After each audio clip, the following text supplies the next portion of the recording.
Hey there, crafters and stashers. Welcome to the CraftStash podcast. I'm your host, Kim. This is episode 123. Declutter, destash, December, Denver.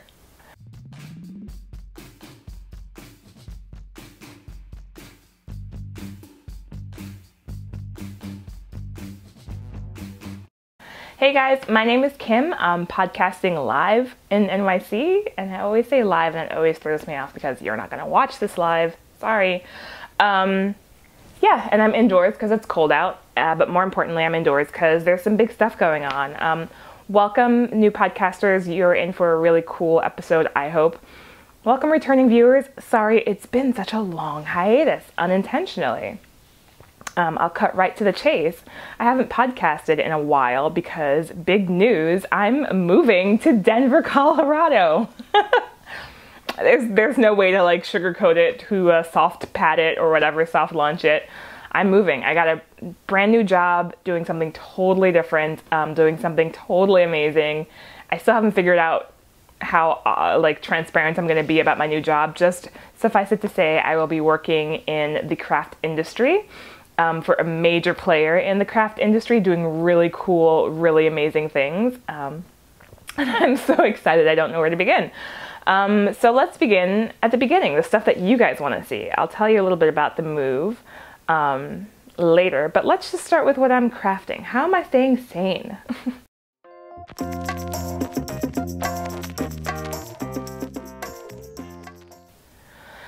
So, as you guys know, the show is called CraftStash, and I have to remind myself how this goes because I haven't done the show in a little while. But I talk about what I'm crafting and I talk about what I'm stashing. So, in the past couple of weeks, I actually haven't been crafting tons. I've, been getting this new job, stressing about getting the new job, stressing about leaving my old job, that kind of stuff. And it literally wasn't until about a week and a half ago where everything solidified and I knew I had the job and I knew I was resigning, and I told my boss that I was resigning, and I told friends and family that I was like, all this anxiety and tension, I can kind of stop distracting myself with it and start knitting again and start spinning again. Which in hindsight is really silly because you guys know knitting, crocheting, sewing, quilting, spinning, all of these creative things is what keeps us grounded when our lives are crazy. So I don't know why I just had no appetite for, I just couldn't do it. The things that I was, avoiding working on was really sad because they were really easy projects. I started and stopped maybe 5 different projects thinking, oh, maybe I just want to felt now, or maybe I just want to crochet now, or maybe I just want to spin now, and nothing really stuck.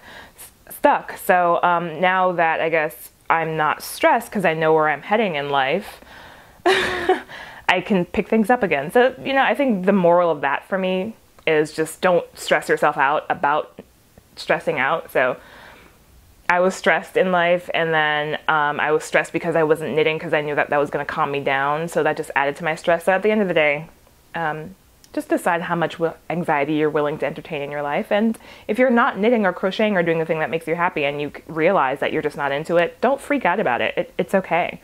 That being said, the more interesting thing is, what am I working on now that I'm working on things again?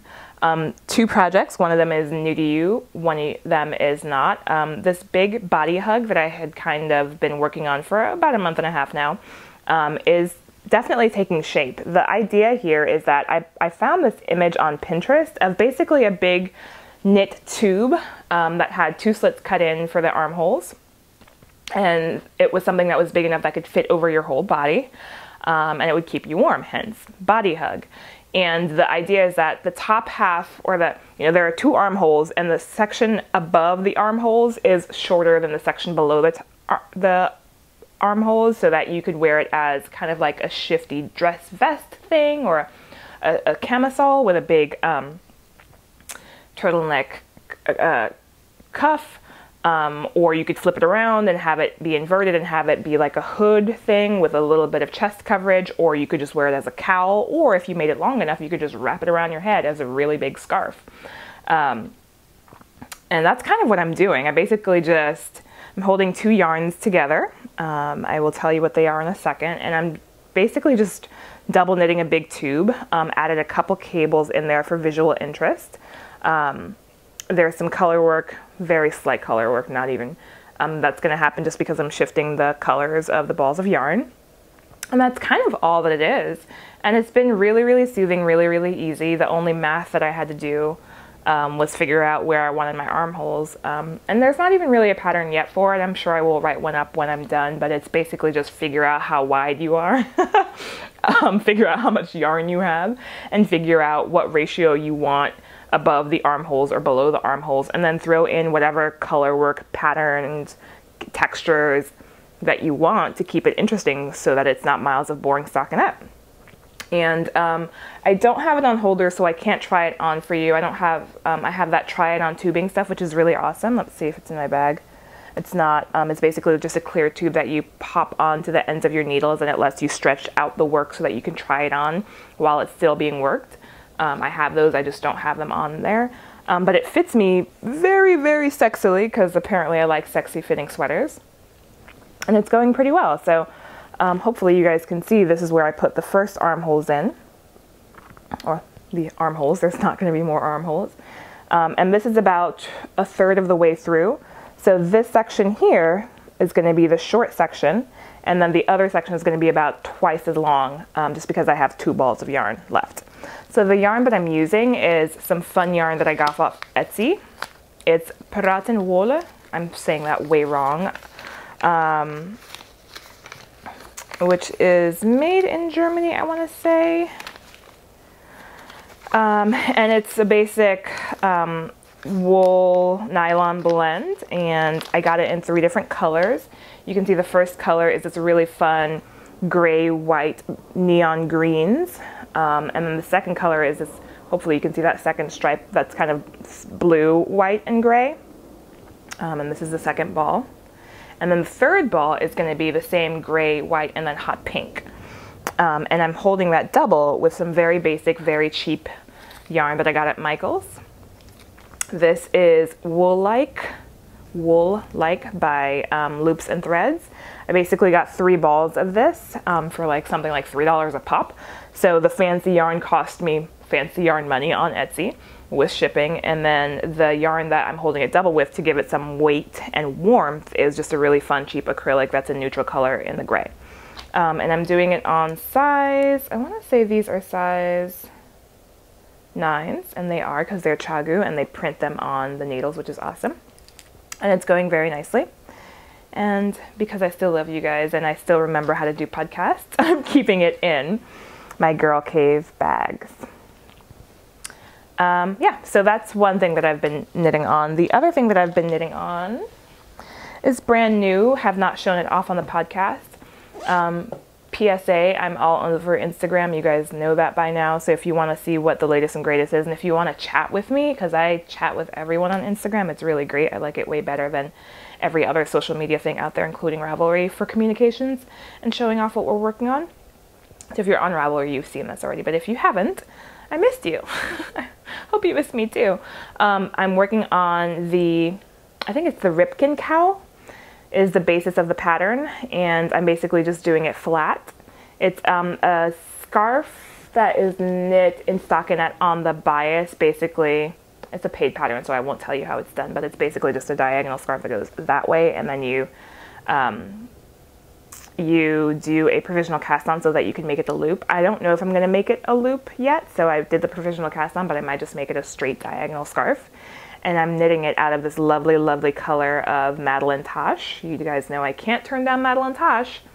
So I went to Denver. I even have a Denver podcast episode that I haven't finished yet. But I basically went to Denver and visited this amazing store that I'm wearing the t-shirt of, Fancy Tiger Crafts in Denver. They're awesome there. And for some reason, the only yarn that spoke to me enough to buy it was Madeline Tosh in this fun black and white colorway called Optic, because you guys know that I'm huge on big color, so it was kind of fun of me to get a semi-neutral. It's black and white and kind of a newsprint gray, so that's that. And what I'm doing is I'm working the pattern flat for now. I'm throwing in tons and tons of garter, not just stockinette. I don't know if you guys can see this because I have the flash, the autofocus not turned on my camera. but I'm doing some stockinette, some garter, just so that I don't get bored.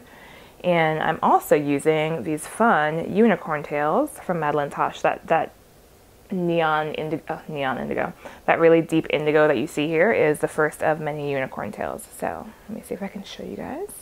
I'm going to basically, in regular intervals, just stripe this magic cake of Madeline Tosh unicorn tails in 4 different colors. The deepest color is that blue that's in the middle, all the way out to this fun cerulean teal color here, cyan rather. And that's basically what I'm working on. I'm doing it on size 4 tiny needles, and I'm keeping it in my Bling Your String bag from Erin. Yeah, so that's kind of what I'm crafting. So now let's talk about what I'm stashing.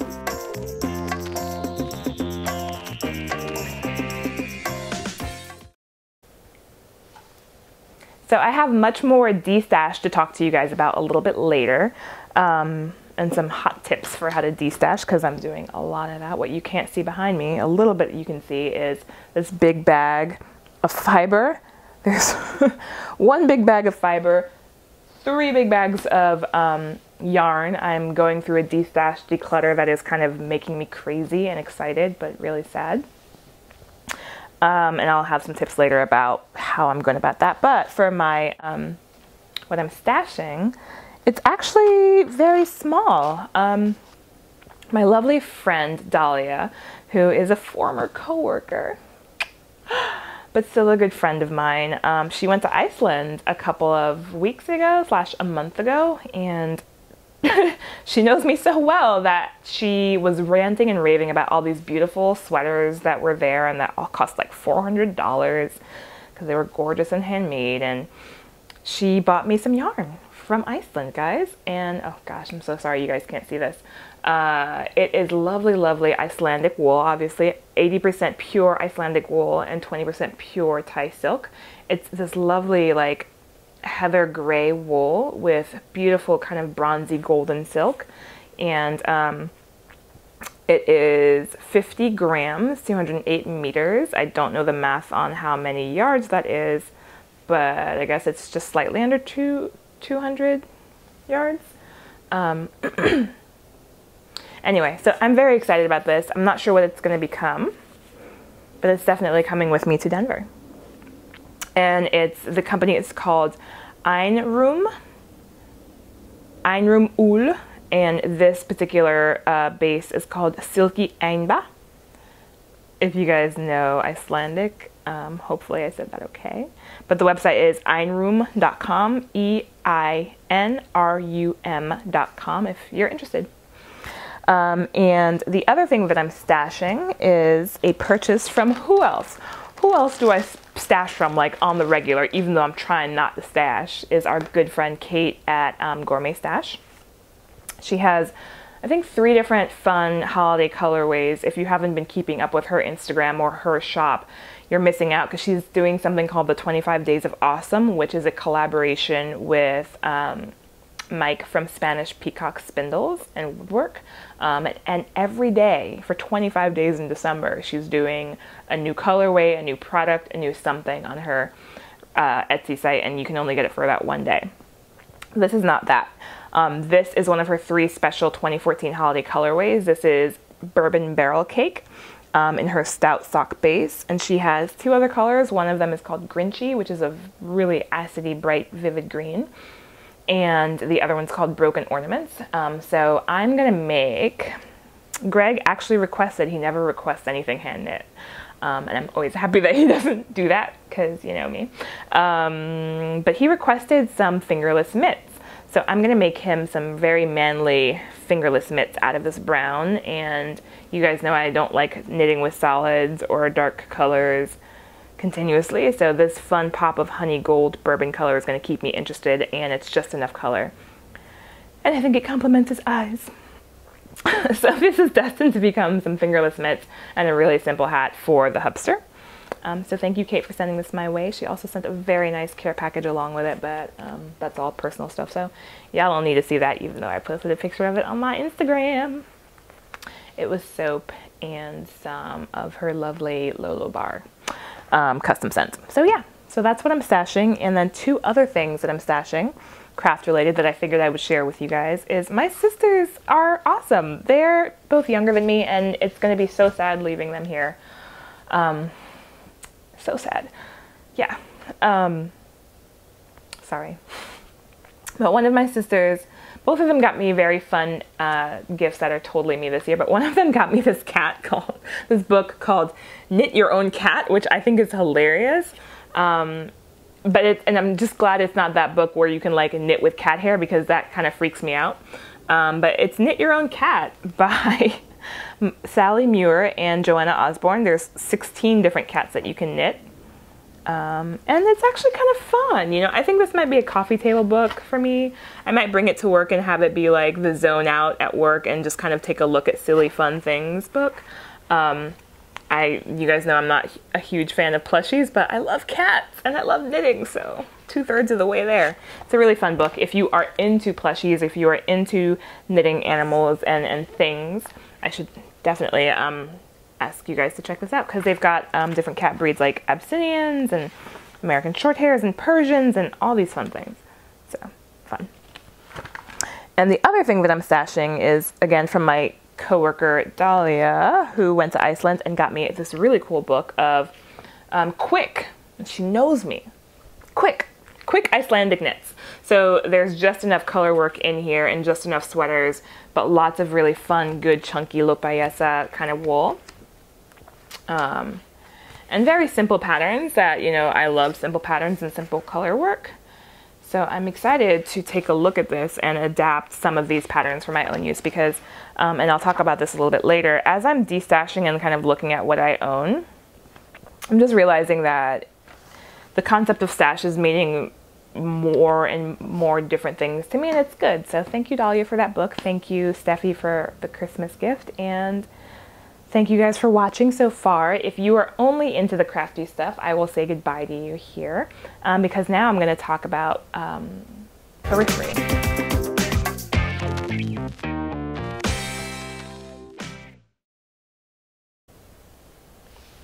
So periphery, for those of you guys who are uninitiated, is usually when I talk about the stuff that makes me and my life.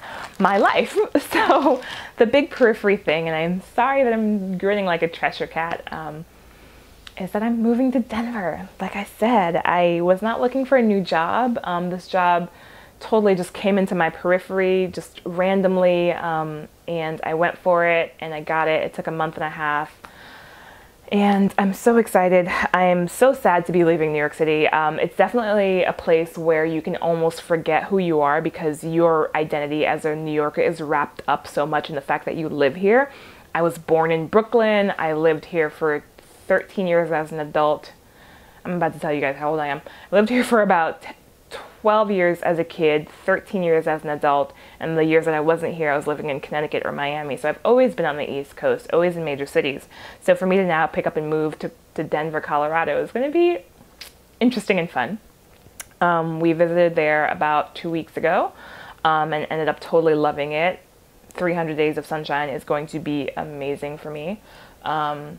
And it's still a kind of urban city, kind of city-fied, but obviously all of the nature, obviously being a mile high, obviously all of the outdoorsiness and being so close to the Grand Canyon and Arizona and our family on the West Coast. It's going to be really, really great. I'm really, really excited to leave the tech world part of it behind. Again, I'm such a social media person that I'm not sure what line I'm going to draw between Crayola, social media, Instagram, Twitter, all that stuff, and my new job, because they could meet very, very well. But just bear with me as I figure out how much I'm going to tell people on the other sides of the equation there for me. But it's going to be interesting. It's going to be a lot of fun. And yeah, I can't wait to tell you more ambiguous things about it in drips and drops. But suffice it to say, the thing that I wanted to share with you guys is some lessons learned and some lessons learning about moving, right? So I'm gonna kind of chat about, you know, how you figure out that it's time to destash and declutter, and how you keep yourself organized, and at least what's working for me. I want to thank my Instagram friends. Let me just pull up their profiles, because I basically posted like, hey guys, I live in a 1-bedroom, and you guys know I'm always complaining about living in a tiny New York City 1-bedroom apartment, and now I'm potentially going to move to a studio, which should be really fun. But it's a cool opportunity for me to like really whittle down my stash and look at the things that I love versus need versus just like to look at versus this could just go off to a better home. So on Instagram, I've been kind of posting my declutter process, and I just want to read to you guys a couple of the comments. I basically posted, hey, how do you guys decide what to keep versus destash? And I basically showed a picture of all the fiber I love, which is this big bag. It's like 2-foot bag of fiber, which is honestly like sable. I've never really believed in the concept of sable. I think sable stands for stash accumulated beyond lifetime expectancy or something like that. So basically you have more stash that you could ever use or work through in a lifetime. I always thought that was totally not me, but it's going to take me a while to get through all of this. So I think it's a good time for me to destash. And a couple of the comments on Instagram that helped me kind of think about how to destash smartly. Jay Nitma, who is one of the lovely, lovely ladies of the Stockinette Zombies, said buy space bags, organize by type, and then pick up 2. And whichever of the 2 I like best, keep that one and just keep doing it over and over. And even if I do it that way, it's gonna like just cut my stash in half potentially, right? If I get really, really ruthless about it. Who else?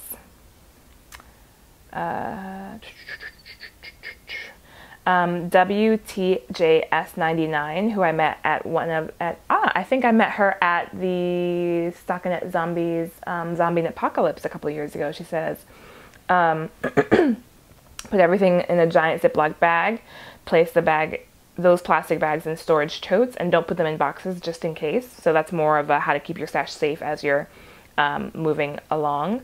One Geek to Craft All, who is Marsha. She's one of the girls in one of my knitting groups in New York. I'm gonna miss you guys so much. She says, I put all the same colors together and then pull out the combinations or colors that I like the least, then repeat it until I got to the point where there was nothing I wanted to give up. So that's kind of doing the opposite of like, what am I over, what am I over, what am I over? Knitsophrenic, who is another New York City knitter that I met, and I'm gonna miss. Such great shoes she has. She says basically she does the same thing that Marsha does, but she does it in reverse. She basically looks at all the colors and combos and fibers that she can't live without, and the ones that she knows what the projects will be, which I really like. So you'll see a little bit of that, and then whatever doesn't work out in those combinations or in those projects, that's what's got to go. And then. And then a couple of other just good tips is Whimsical Meerkat and the Needle UK. The Needle Knee UK said use the yarn and fiber to fill up the dead spaces in the boxes. Put them in Ziploc bags to kind of be padding. So, okay, my timer is flashing a little bit, so I just want to be aware of what that means. I think it's just going to chop my file up. I think I'm okay. So in terms of like whittling down my stash, that's the kind of principle that I've been doing. I actually did it slightly differently. What I basically did is I organized 2 space bags. There's going to be a buttload of crinkling, just in case you hate that stuff. Where I basically said, okay, for yarn, I organized them by weight. So this is all of the fingering weight yarn that I have. Tons and tons of fingering weight. And what I'm going to do is basically kind of take a look and see what all doesn't really fit color-wise and toss that, because I've got this crazy idea that since I basically am starting with what I know I love to make. I love to make socks, fingerless mitts, cowls, and sweaters out of fingering weight yarn. So those 4 things, I'm basically going to look at all of my fingering weight yarn and say, okay, which of these could I either make straight up socks that I will love very quickly, cowl, hat, whatever, or which of them can kind of become this really crazy striped top-down simple raglan sweater in amazing colors. And if anything doesn't fit in that group, I'm tossing it. So as you guys can see, I'm wearing this really fun, simple sweater made out of fingering weight sock yarn, and it took me a while, but now that I've got the formula down, I can hopefully breeze through that. And I'm just gonna use all of this yarn to plan projects. So that's gonna be fun. The other bags that I have is a bag of projects worth of yarn slash DK weight. So this is a bigger bag just because there's more quantities. It's all this stuff. So there's tons and tons of Madeline Tosh in here, and tons of bags like this, where this is a sweater, right? This is 6 different skeins of Madeline Tosh DK, because this is a sweater ready to go, caked up. And it's basically like, I can't get rid of this because it's ready to go. So that's what this whole bag is. My other bag, and I think what I'm doing with this one is kind of the same principle. If it's a color combination, if it's a pre-made sweater ready to go bag and a color combination that I know I don't like now and I probably won't like in the future, if it was a random like yellow phase, like I'm over yellow, so I'm probably gonna get rid of that. But if it's purple, green, blue, or gray, if it's purple, blue, or gray, you know it's staying with me. And then the last bag is all of my hand spun, which I'm keeping because there's only like 3 of them in there, and all of my singles, the Madeline Tosh, Tosh Merino Lights, for example, and Tosh Merino, because singles are always going to be fine, fun, easy, brainless cowls for me, and I actually don't have that many, so that's what I'm kind of going with. The last thing that I'm doing to keep myself organized is, you guys can see behind me, this is what started as my stash closet. I forget, Kristen of Wool and Vine has a really cute way. It's like, I think she calls it the stash nook, or the knitting nook, or the craft nook, or whatever. So this used to be my craft nook, and then it expanded into the bedroom and the living room. And I'm basically going to try and condense everything back into here. So I've pre-labeled, like I've given everything space. 3 of these things for yarn, 1 of them for fiber, 1 of them for whips, 1 of them for miscellaneous. And then a catch-all for just like toss it in there, figure it out later. And basically all of this, including my fiber stash, has to fit in there. So that's gonna be how I know I gotta stop. And then everything after that, sneak peek, I reopened my Etsy shop, and I'm calling it the Crayole's Destash adoption page or something, and everything on there is going to be $10 for like regular yarn, $15 for single skeins of fancy yarn, like you know, like if there's a plucky knitter kind of yarn that's just like really cool, and then $30 to $50 for like a sweater's worth of yarn. So I'll put up an announcement in my Instagram, and I'll pop back into Ravelry and let you guys know, but there's going to be a massive destash coming along. Even if I don't do it in time for my move, I'm going to just be selling that stuff to kind of give it better homes. So that's kind of what I'm up to.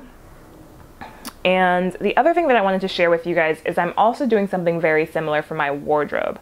So forgive me for going on even longer than I really should. I really try and keep the podcast episodes under 20 minutes, and I'm already at 28, so give me another 5. But the thing that I wanted to share with you guys is, you know, there's never a bad time to declutter your life, especially if you're just feeling overwhelmed with stuff. Some people get comforted by their things, and I used to be one of those people, but I'm turning into my dad in the fact that the more stuff that I have, the more tied down that I feel. And no more is that evident than when I have to pack my shit up and move. And it's like, how do 2 people have like 20 wine glasses? You know, how do 2 people have so many mugs? And why do 2 people have like the art on the walls I love? We have like 60 pieces of art on the walls. That's not gonna change. I think that's awesome. But why do 2 people have so many things? So I'm definitely using this opportunity to downsize my stash and also downsize my like clothing. So I love lists, I love Pinterest, and I've been trying to do this thing called Project 33. Sorry, the camera had enough of me jawing, so I'm gonna start back from where I was. So I've been trying to do this thing called Project 33, where you create what's called a capsule wardrobe of no more than 33 items to keep you through the summer, through the winter, through the fall, or through the whole year, depending on how brave you are. I've never been able to do it, but now I have a reason, so I'm going to try and do what is called a capsule wardrobe, which is basically staple pieces that you can kind of mix and match and not have to worry about, and just minimize your life and like really just go through your closet and say, hey, these are the things that I don't wear anymore. Or yeah, I have this amazing ball gown dress, but I haven't had an occasion to go to a ball or a big party like that in 5 years, so why am I keeping it? So I'm going to try and do that. And I figured I would share some tips and tricks with you guys in case you're interested but don't know where to start, because if you Google capsule wardrobe, you're going to get a lot of information, and there's no right way to do it, but the tips that I found that helped me, and I will show you. Oh, it's not going to work because of the glare on the, yeah, it's not going to work. So I basically created a PDF with some options on how to start, and then this really cool tic-tac-toe grid of clothing. I'll try and put like just an image up in editing to help you guys out. But basically you want to start by deprogramming yourself a little bit first. You kind of have to psych yourself up, or I did. Being interested is just the first step, but then you got to really kind of just abandon what you think you know just to kind of keep strong. Because it's gonna get hard when you're like, I love that t-shirt, it makes me think of that time and I went to that place, and you haven't been there and you haven't worn the shirt. Or I love that skirt, I just gotta lose a pound and I'll fit into that skirt. Or, oh, I just have to hem those pants, and you say that every time you pick it up and you never hem them. So just a little bit of deprogramming that helped me is you have to kind of get over the idea of like, you have to know that you pay way more attention to your clothes and yourself than anyone else does. Even if someone remarks on something that you're wearing, it's not like they're like, realistically, oh, you've worn that shirt 3 times in the past 2 weeks. Well, that would be a lot, but you know what I'm saying. So to realize that, also kind of disabuse yourself of the notion that you can't wear the same thing more than once in a week or once in a month. Because again, realistically, not that many people are paying attention to you. And if it looks cute, they're not going, oh my God, I can't believe she wore those shoes again, or that shirt again. They're like, oh, cool. I think she wore that, but that looks really cute. Also, disabuse yourself of the notion that, hey, if you bought something, you have to keep it because you spent money on it. At the end of the day, and this goes for stash too, which is why I've been giving away a lot of my stash, and my friends are like, why are you giving this away? At the end of the day, I've already spent the money. Giving it away makes you feel good. Selling it again gets you some of that money back. Keeping it in your closet does absolutely nothing for you. So if you really think about it, you're kind of wasting money by leaving things in your closet or in your stash that you're not using anymore. So once you kind of do some of that basic deprogramming, it really, really helps. Then you've got 3 things to kind of keep you organized, or 3 options of keeping yourself organized. You should figure out how you want to sort your stuff, how you want to cull your stuff, and then if you have any special considerations. So sorting is all about, well, how am I going to go about this? Am I going to do it emotionally? Am I going to go by, I love this, I'm not so sure about this, or, I dislike this? Are you going to do it by types? Or are you going to say, here are all of my tops, here are all of my bottoms, here are all of my shoes, here are all of my things, and then go from there? Are you going to do it by season and say, I'm going to look at all of my winter clothes together because I want to be able to mix and match them together? Or are you going to say, hey, these are all of my clothes that I can wear when it's cold out versus when it's warm out? Or do you want to organize yourself / sort things by frequency? So how often do I wear these things? Someone on a blog mentioned, hey, it's a really good idea to look at your laundry hamper in the middle of the week for like 3 weeks and say, what's always dirty? What am I always wearing? Because that helps you figure out what you actually wear. So frequency would go by, are you wearing these things often? Is this a special occasion item? Is this a wishful thinking item? Oh, I need to lose 5 pounds, or oh, I need to fix this hem. Or do you actually never wear these things? So those are 4 different ways that you can organize your stuff. So analogous to crafting it, I organized my stuff by weight and then by project. And then you got to figure out how you're going to cut stuff. So are you going to cut things because they simply don't fit anymore? That's easy. Are you going to cut them because of frequency? Hey, I never actually wear this versus I wear this all the time. Are you going to cut them by doing the death match option? So you've sorted them somehow either by season, emotion, or type, and now you're going to just pick up 2 things and say, oh, this is going to be a bad example because I'm going to love both of them. Are you going to say, okay, this plucky knitter primo fingering that I scored online in one of those deathmatch online sales that they do, or the Yarntini wool bar, which is a custom color that I designed, and try and decide between these two, which is like impossible. But I would pick this one if I was doing it that way, but I'm not doing it that way, so I'm putting them back both in my bag. Yeah, but that's kind of a deathmatch way of culling. And then another popular way of culling is starting with a list. So before you even sort, say, ideally I want 4 pairs of pants, 3 pairs of shoes, this pairs of that, and go back to those numbers until you hit as close as you possibly can to them. So that's another way to cull. And then lastly, you just want to think about special considerations. So are you preggers? Are you actively losing weight? Are you actively gaining weight? Are you moving from one kind of climate to another? Are you getting a new kind of job that will impact the fact that you have to have work clothes versus home clothes versus like client clothes? Are you really downsizing or upsizing your space? Are you going to have more space to store things? It doesn't make sense to only have 10 items of clothing if you are now going to have a walk-in closet. What else are you going to use that walk-in closet for? What's your budget? Do you want to say regularly, I'm going to allow myself to buy 2 things every season? Or are you going to say, I really don't want to be shopping on the regular unless something busts? So think about your budget, think about your storage options, think about your lifestyle now and what it might be in a year versus what it might be the next time the season comes around. And also think about just like your style. Do you really care about color? Do you want everything to match everything? Or are you okay if you're wearing leopard print shoes and polka dot pants, which I would friggin' rock? Someone else might not. Think about what your style profile is. This is the fun part, right? This is where you get to go on Pinterest and like, I've got this really, I do say so myself, a fun Pinterest board that I call my style capsule. And I just, as I was like looking at outfits and stuff that I liked, let me see if I can pull this up. I'll pull it up for me and then I'll do a screen thing. You know, I was kind of pinning outfits that I like. I'm like, I really like patterns, I really like color, and I'm not afraid to mix and match them. But even so, the colors that I tend to gravitate towards are navy, gray, black, and then some bright, either bright blue or bright green. Very rarely bright purple, even though I love purple. So kind of just thinking about what your style is would definitely help you. And then the last thing that I wanted to share, and now that we're going on 30 minutes, oh my God, this is one of my longest podcasts in a long time. Remember when I used to do hour-long podcasts? What was up with that? The last thing that I wanted to show is, if it comes up on my iPad, is this idea of the tic-tac-toe wardrobe. It's really, really cool. I'll show you this image. Basically, you start with a grid. 4x4. The 4x4 is nice because you have 4 kinds of items in 4 spaces, and what you end up with is 10 different outfits based on those 4 items. You've got tops, bottoms, shoes, and accent pieces. If you add another column, it might be layers, that kind of thing. Or tights might be something different than bottoms, whatever. Or you might want to say pants, skirts, because there are some skirts and pants that you can layer together. I would do that. You might not. Dresses.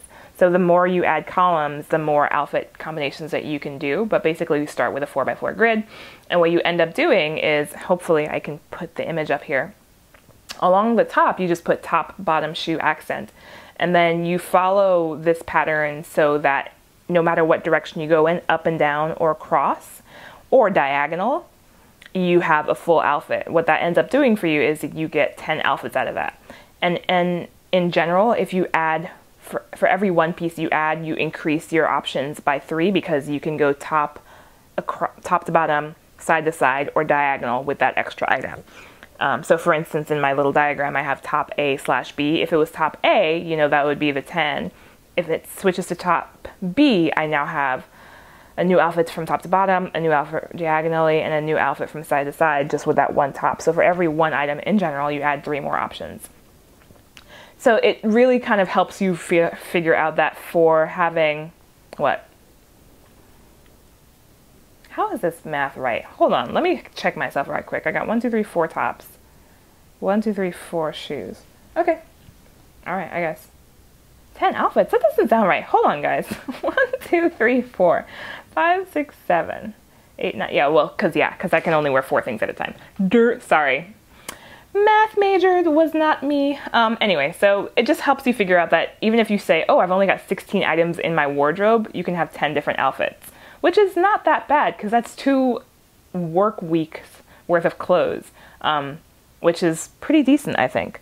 So if you aim for, what I'm going to aim for is a spring-summer wardrobe and a fall-winter wardrobe. So what I'm going to aim for is 32 items, which is not that much. But if you think about it, that's 8 pairs of shoes. That's a lot. I personally have like over 20 pairs of shoes, but let's not talk about that. So those are some of the things that I've learned, and I'm sorry this podcast is kind of all over the place, but hopefully you can understand why. I'm not really sure when I'm going to do another podcast. I'm definitely, as the Rain Man would say, going to keep on podcasting. It's probably going to be every month or every 2 weeks. Probably not going to happen again until the end of January after I move. I start my new job the first week of January.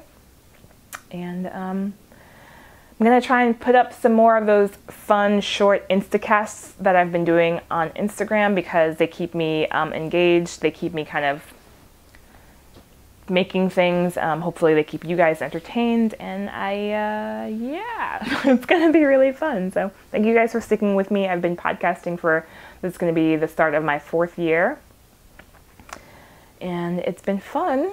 New York City, I love you so much, and I'm not gonna get all misty out on the podcast. I will see you guys next time around in Denver.